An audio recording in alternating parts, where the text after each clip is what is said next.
Working men of all countries, unite. Welcome to Philosophers Explained by me, Stephen Hicks. In this series, we're covering major philosophers and core texts in philosophy and intellectual history more broadly, especially the great classics. For each, I've selected an excerpt, 20, 30 minutes, 40 minutes, no more than an hour. And the idea is to have an introduction to an important work. We'll do a close reading of the text with the text accompanying. Now, today we're turning to Karl Marx and Friedrich Engels and their 1848 work, the Communist Manifesto. This manifesto was to be of great import for 20th century politics and 20th and 21st century academic life. Let's go to the text. The published title of the work is The Communist Manifesto, lead author Karl Marx and co-author Friedrich Engels. The work was published in 1848, a major year for European history, all sorts of economic and political events, cultural events more broadly going on. But I want to jump in initially with a letter from Engels to Marx the year before the Communist Manifesto was published. And it's interesting to know that the working title was Confession of Faith. And so here's the excerpt. Engels making a suggestion to Marx. Give a little thought to the confession of faith. I think we would do best to abandon the catechetical form and to call the thing Communist Manifesto. That's interesting for a couple of reasons. One is that this work is not then meant to be rhetorically signaling any sort of religious ideology, and that, of course, is important for Marx and Engels, as they are atheist and vehemently opposed to all forms of religion. But it is interesting also that this is initially a confessional form, as in a personal statement, and that also gets changed to a more impersonal manifesto for a movement, or at least an intended movement. And then, as we know, when the book was eventually published, or the booklet was published, because the Communist Manifesto is a relatively short work, Communist Manifesto was, in fact, the published title. The famous opening line, "A specter is haunting Europe, the specter of communism." And 1848, when this year was out, it was a year of much vigorous political and economic activity in Europe. And the communist movement, then relatively small, but nonetheless having followers in several European nations, is an active part of the mix. Marx and Engels here go on to mention that the communists of various groups from different nations have convened in London, and they are issuing this manifesto, just declaring what their ideals and their plans are. Chapter 1, the history of all hitherto existing society is the history of class struggles. Now notice this is a very strong claim that all of history is to be read and understood a certain way. Human beings are divided into groups that are called classes, and that those classes struggle, and that they struggle against each other, and that is the proper way then to read history and history's dynamic. It goes on to mention some of the kinds of classes we have in mind: freeman and slave, patrician and plebeian, lord and serf, and so on. But what they all have in common, as he says here, is oppressor and oppressed. Right? A group that is in a position with more power to exert its will to achieve what it wants at the expense of and against the interests of the other class or other classes. And those ones are the oppressed, the ones that are relatively powerless, weaker, unable to assert their interests against the more powerful oppressor. So the history of class struggles is oppressor versus oppressed, and as Marx and Engels go on to say, they stood in constant opposition to one another, constant opposition to one another, carried on an uninterrupted, now hidden, now open fight, a fight that each time ended either in a revolutionary reconstitution of society at large or in the common ruin of the contending classes. Okay, so class analysis, class conflict, class struggle. Sometimes the struggle and the conflict is open, sometimes it's hidden, but it always reaches either total destruction of the society or there's a revolution in which one of the classes succeeds in overturning the existing society and going in a different direction. Now, as we come into the modern world, the contemporary world, Marx and Engels turn to our epoch, the epoch of the bourgeoisie. And by bourgeoisie, he means, or they mean rather, people who own property or own assets, perhaps a little bit more broadly, economic assets that can be used in the production process. And the bourgeoisie are going to be contrasted to, in this case, the proletariat, and those are going to be the people who do not have property or, more broadly speaking, economic assets that can be used in the productive force. And so those ones will sell their labor to the ones who have the productive assets, the bourgeoisie, and so we end up with two classes in our current conflictual state.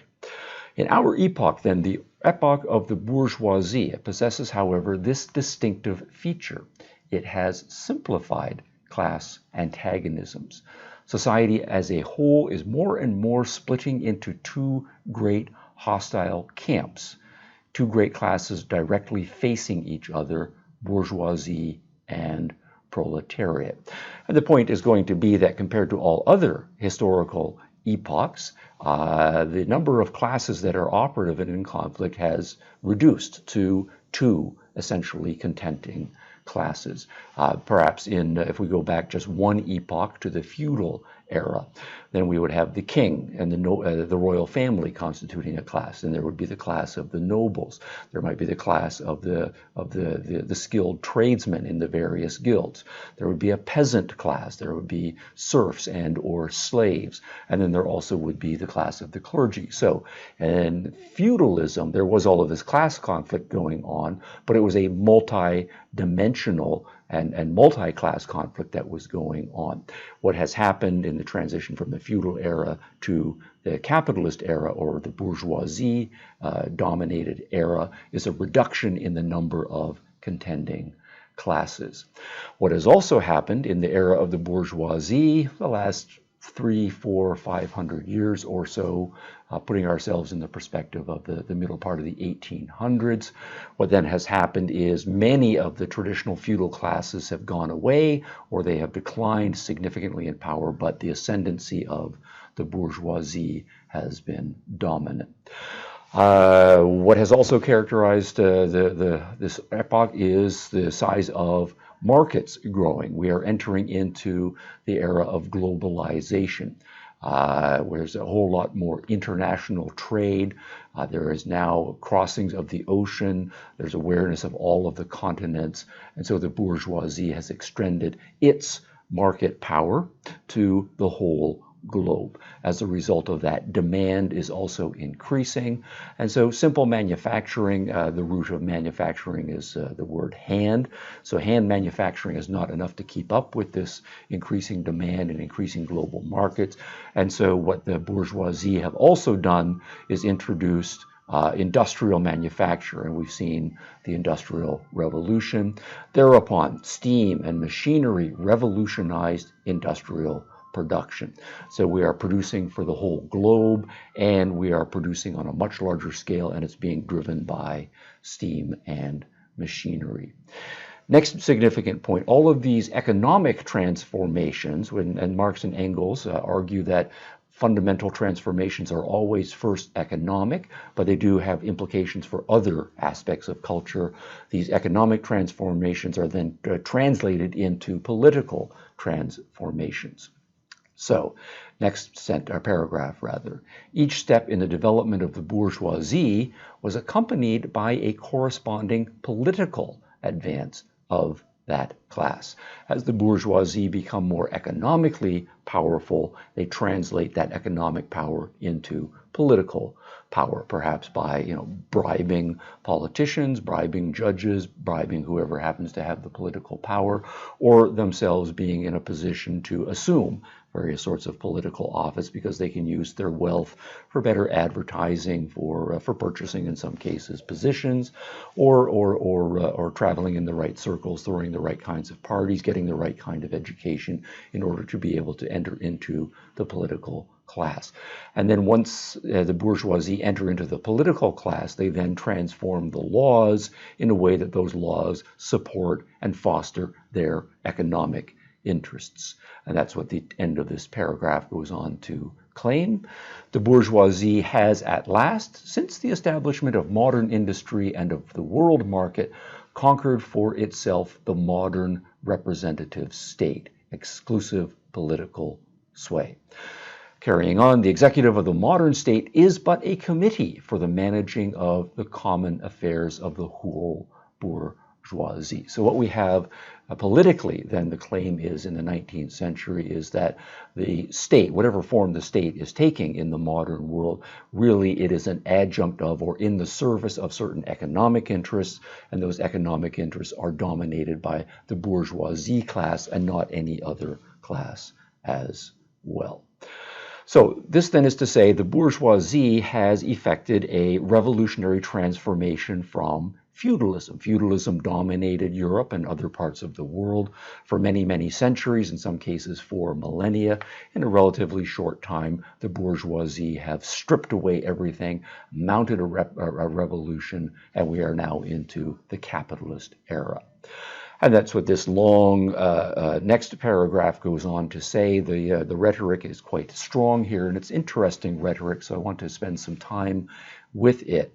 And as we read through, pay attention to whether Marx and Engels are criticizing capitalism and the rule of the bourgeoisie, or whether they are also praising the role of the bourgeoisie and the capitalist system. Because on the one hand, they do seem to be suggesting that the bourgeoisie are a revolutionary force and they are moving history in a certain direction, a desirable direction toward the ultimate goal that Marx and Engels want, some form of communist socialism in the end. At the same time, they still are, from their analysis, a negative, oppressive, exploitative type of system, and so that explains a certain amount of the negative rhetoric that's also in the passage here.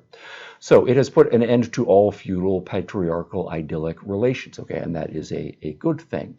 But then it has left remaining no other nexus between man and man than naked self-interest, than callous cash payment. Everything now is about money. And what's interesting, as the passage goes on to say, is that feudalism, of course, was oppressive and exploitative and often about monetary issues, but feudalism wrapped everything up in an ideology that said the king is special and chosen by God, and religion is all about serving the community as a whole, and the established political order is the will of God manifested in humans. So it has all of this political and ideological window dressing, we might say, that makes the underlying real exploitation seem not as bad as it really is. And so it seems like what capitalism and the rule of the bourgeoisie has done as part of its revolution is stripped away all of that ideology. We're not pretending that kings and the nobles are God's representatives and doing God's will on earth, nor are we pretending in the modern world that the clergy and the established churches are doing any such thing. The capitalists in that sense are much more straightforward and honest. We are about money, we are about gain, we are about profit, and the way they put it is to say it all just comes down to saying we're interested in a single freedom, but it's an unconscionable freedom, free trade. In a one word end of this paragraph, for exploitation that was veiled by religious and political illusions, it has substituted naked, shameless, direct, brutal exploitation. So there's an interesting double edge to the rhetoric here. On the one hand, perhaps the bourgeoisie and capitalism is to be praised for stripping away all of those pretenses, all of those hypocrisies, all of that fake cover-up language that was characteristic of the Middle Ages. At the same time, Marx and Engels are critical of capitalism because they still think it is a vehicle of exploitation and an institutionalization of brutal relations between human beings. What we then have is everybody is a paid laborer. There's nothing special about being a physician, a lawyer, a priest. It's not like you have a vocation and or a calling. Instead, we're just providing a service for money. And so everybody is more or less equal in that regard on the capitalist scheme. We're not pretending that there's something special about the family, that the family is God's vehicle for whatever and so on. Instead, the family is about sex, reproduction, and people working in order to support the family. In effect, it's basically an economic function, and that's the way it is in capitalism. At the same time, Marx and Engels point out how revolutionary the productive power has been of the bourgeoisie and the capitalist system more broadly speaking, that it really has unleashed all sorts of productive energies on a scale that human beings never had seen before. The bourgeoisie cannot exist without constantly revolutionizing the instruments of production. So it's constantly innovating, trying new things, experimenting, building better mousetraps, and it is doing so successfully. And that is what he mentioned, or they mentioned rather, in the previous paragraph. If we go up to here, that is to say, this new bourgeois system has been the first to show what man's activities can bring about.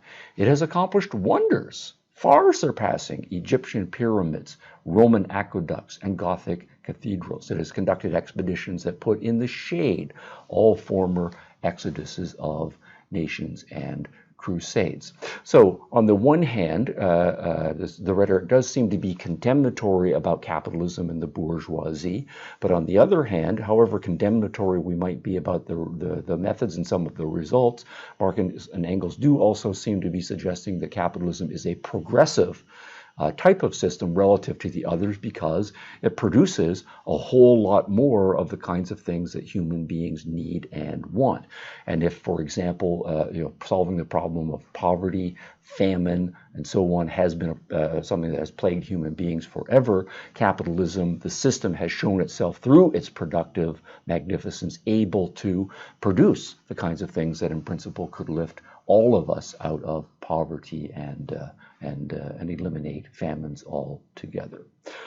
All right, another point, aside from the innovationness, the increase in productivity, a re-emphasize of that we are now, of the fact that we are now, as we get into the modern world, a world market. The bourgeoisie has, through its exploitation of the world market, given a cosmopolitan character to production and consumption in every country. Instead of small-scale or nation-scale economies, all of these economies are trading with each other raw materials from here that end up being manufactured over here but then sold over there. And the same thing, these guys are providing various raw materials that might be manufactured here but end up being sold over there. So we are all now one giant world market. So the scale of economic activities is vastly increased under capitalism. Another revolution of the capitalist system is the transformation of what are largely rural economies, with the vast majority of the population working on the farms or directly in farm services, and only a small number of people working in towns or even cities. This paragraph here, the bourgeoisie has subjected the country to the rule of the towns. It has created enormous cities and greatly increased the urban population as compared with the rural. So the idea here is that human beings who are scattered all over an economy, because the large-scale innovative manufacturing facilities are concentrated in a particular place, they attract poor people from the country looking for opportunities, looking for work in these factories, and so cities grow around those. But this is something that's going to have implications, because instead of a scattered population, we now have a largely concentrated population working in a smaller number of industrial concerns. And then again, going down one paragraph here, the bourgeoisie, emphasizing just how radical and dramatic the transformations have been. During its rule of scarce 100 years, has created more massive and more colossal productive forces than have all preceding generations together. All right, a similar movement then is going on before our eyes. This evolution of history and the reading of history as a series of class struggles has not ended. We might have gone from very primitive economies to tribal economies and to feudal economies and now into bourgeois capitalist economies. That evolution in the march of history is not over. And so a similar movement is going on before our very own eyes. The weapons with which the bourgeoisie felled feudalism to the ground are now turned against the bourgeoisie itself. So there still is class conflict, but a new class is arriving, it is forming, and it is going to be the new revolutionary class, and that's going to be the proletariat. And notice the strong language in this next paragraph. Not only has the bourgeoisie forged the weapons that bring death to itself, it has also called into existence the men who are to wield those weapons, the modern working class, the proletarians. And then we have a description over the course of the next few pages of the state of the proletarians and why Marx and Engels don't see them as a class of opportunity, where modern capitalism has presented workers with lots of opportunities to become entrepreneurs or to become capitalists, or that the Industrial Revolution is developing machines, and so that they can become more economically productive by use of these machines, or perhaps themselves become inventors of machines and so forth, but rather why Marx and Engels think that they are an oppressed class, that their power and their agency inside this system is quite diminished. The laborers who must sell themselves piecemeal are a commodity like every other article of commerce. And the idea here is the capitalists are developing all of these factories with all of these machines, and they do need workers, but all of the workers who are coming in from the countryside looking for work, they don't particularly have a lot of skills, they don't have a lot of education, and so from the perspective of the capitalists, they're just more or less interchangeable units. They're just like a commodity. And of course, like they're all alike each other, and there's so many of them, it doesn't really matter if I hire this one, if I'm a capitalist, or hire that one. And there's a large number of them, and that means I can offer to pay this one a little bit less than this one. And then if this one says, well, wait, I'll work for even less, the capitalists have the power to bargain down the wage labor rate at which the workers are going to get work.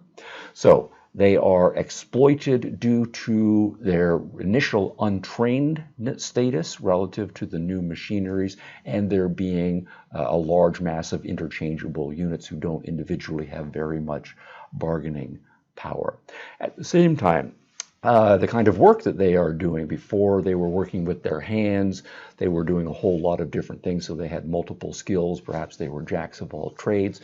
Now they come in and they are doing in effect what the machine tells them to do. You know, their job is to pull the lever or to press these buttons or to move these boxes over and over again. It's the machine that is setting the pace, and the worker has to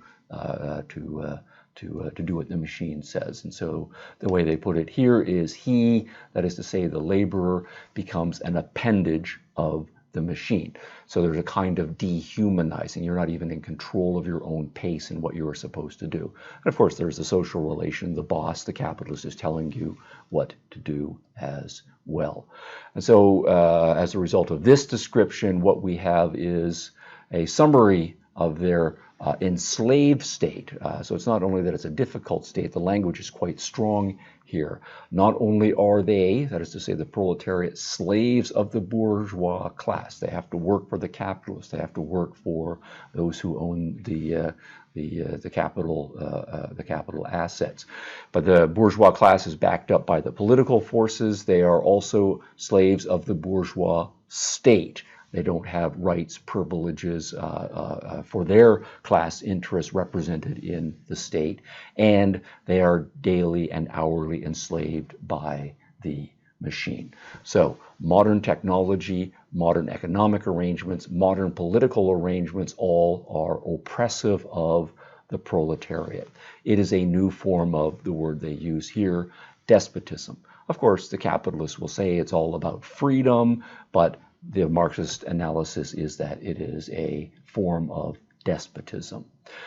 Now, this is the initial state of the proletariat, and they are relatively powerless and enslaved, and so because of that, they are exploited. But they do start to develop themselves into a revolutionary class. So, and this goes through various stages of development. We've described the first status, but they do start off as this incoherent mass. They just sort of coming in from the countryside, starting to work on these jobs. They don't know anybody. They're lost in the big city and so on. But nonetheless, what happens over the course of some time, years, decades, and then certainly within generations, is that the proletariat do start to get more organized, and they start to get more organized for a variety of reasons. One of them is that they start to realize how many of them are. Instead of it just being the proletariat scattered over the countryside, here we are. We are hundreds of people working in this factory, or in a big factory, perhaps thousands of people, and we are living in these neighborhoods. And so we start to realize that we are the many. The proletariat and the capitalists, or the bourgeoisie, are, relatively speaking, the few. At the same time, we do start to learn things. We learn how to use the machines. We learn how to be more punctual. We become a little bit more educated, and as a result of that, we start to think a little bit more, and we can be aware of our circumstances. We can be aware, for example, that all of this production is being engaged in. We can see it because we're the ones who are doing it, and at the same time, we're not getting very much by way of economic return.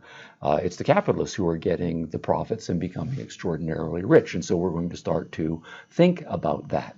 And of course, we start to become more skilled with respect to using tools and machinery and equipment. So on the basis of a variety of forces, we are starting to get ourselves as the proletariat in a position to be able to organize ourselves and then to start asserting our interests.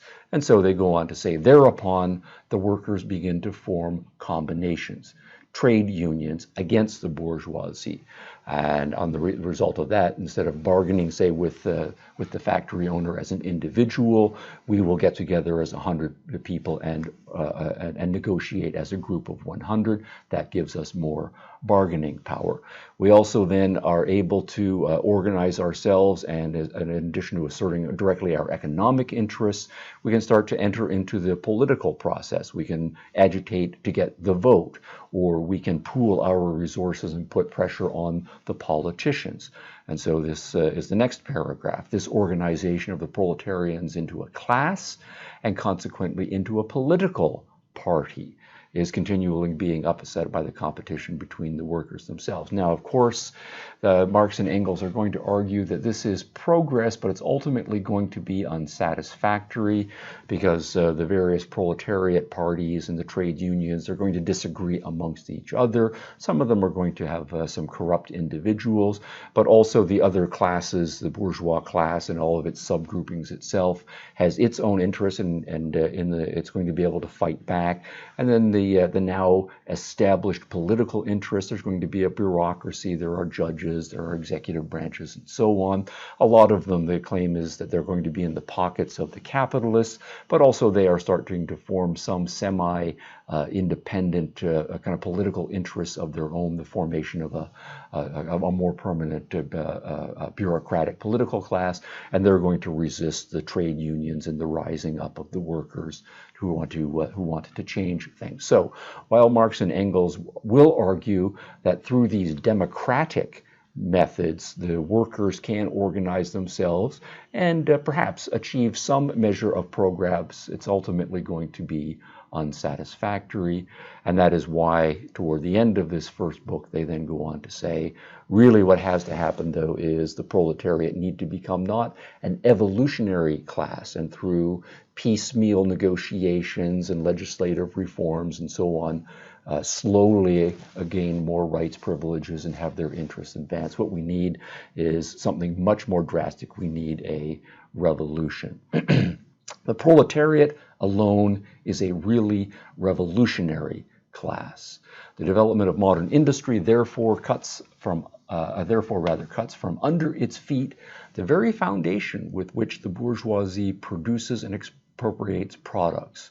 What the bourgeoisie therefore produces above all are its own grave diggers. Its fall and the victory of the proletariat are equally inevitable. And notice that word inevitable.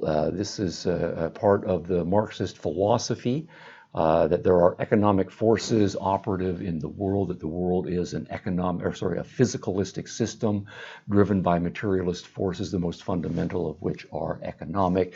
And so once you realize the logic of this development, you can see that necessarily it has to happen. We go perhaps from many classes under feudalism to two classes under capitalism, and ultimately we're going to go to one class, which is ultimately then a classless society. Class differences don't mean anything at that point.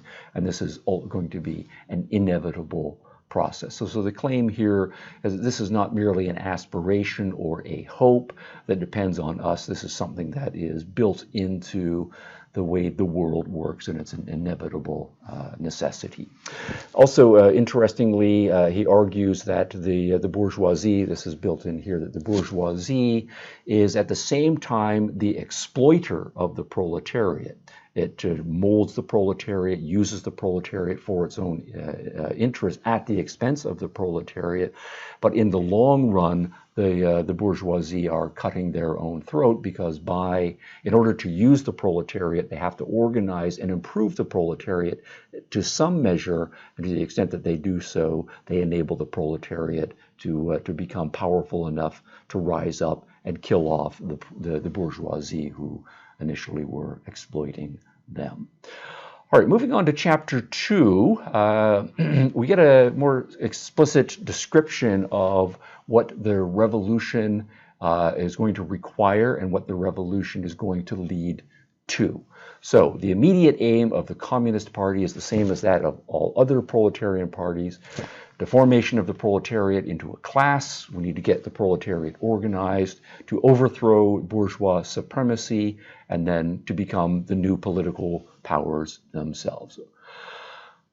More specifically, the theory of the communists may be summed up in a single sentence: abolition of private property. There is to be no private property, no individualistic ownership, and hence the name communism, right? Or socialism. Another label Marx and Engels used for their system was scientific socialism, is that everything is social, everything is communal, nothing is private, nothing is individualism. It's socialism, communism in a very deep form. And so all property then needs to be socialized or communalized.